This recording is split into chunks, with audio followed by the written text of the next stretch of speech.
আমরা পৌঁছে গেছি আর চিনতে পারছো সেই একই যে রিসোর্টটা যেটাতে আগের বার এসেছিলাম, অ্যাকোয়া মেরিন। চলো রিসেপশনে যা কাজ আছে তা ছেলে মানুষেরা মেটাক আর আমরা ভেতরটা যাই। রুম আগে থেকে বুক করা আছে, এবার যা ফর্মালিটি আছে সেইগুলো সব করছে, ততক্ষণে আমরা সমুদ্রের কাছে যাই। পাহাড় আর সমুদ্রের মধ্যে তোমাদের সবচেয়ে বেশি কোনটা ভালো লাগে তা কিন্তু কমেন্ট করে অবশ্যই জানিও। আমার সবচেয়ে প্রিয় পাহাড়, তবে রায়ের পছন্দ সমুদ্র। তাই দেখো কিরকম আনন্দে নাচছিল। সবাই চলে এসেছি সমুদ্রের পাশে একটু দেখতে। আর এই সেই চেনা জায়গা, মনে আছে সেই আগের বার এসেছিলাম, আগের বার ওপরটাতে ছিলাম, সেই এবারও ওপরটাতেই থাকবো। আর এ দেখো ঘরে ঢুকেই ফ্রেশ হয়ে একটা মাছ দিয়ে গেল ফ্রাই করা, সেইটাই এখন খেয়ে দিয়ে যাবো এবার সমুদ্রে। সবাই আমরা স্নানের ড্রেস করে নিয়েছি, খালি এখন বাকি আমার ছোট যা। আর এখানে দেখো রাই মাছের ফ্রাইটা নিয়ে বসেছে খাবে বলে।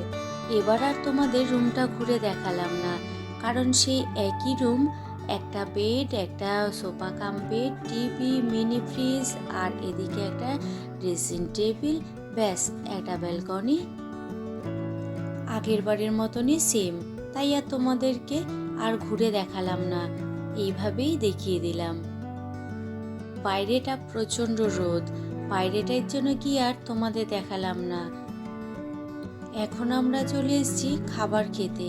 বেলা অনেকটাই হয়েছে, তাই জলে নামলে কেউ সহজে উঠতে চাইবে না, তাই বলা হয়েছে আগে খাওয়া দাওয়া কমপ্লিট করে তারপর সমুদ্রে যাবে, কারণ সমুদ্রে নামলে তো সহজে উঠতে ইচ্ছা করে না, তাই না বলো? সমুদ্রে স্নান করতে ছোট বড় সবারই ভালো লাগে। দুপুরের খাবারে সবাই সবার পছন্দ মতো খাবার নিয়েছে। আমি নিয়েছি ইলিশ মাছ ভাজা আর ইলিশ মাছ ভাজার তেল।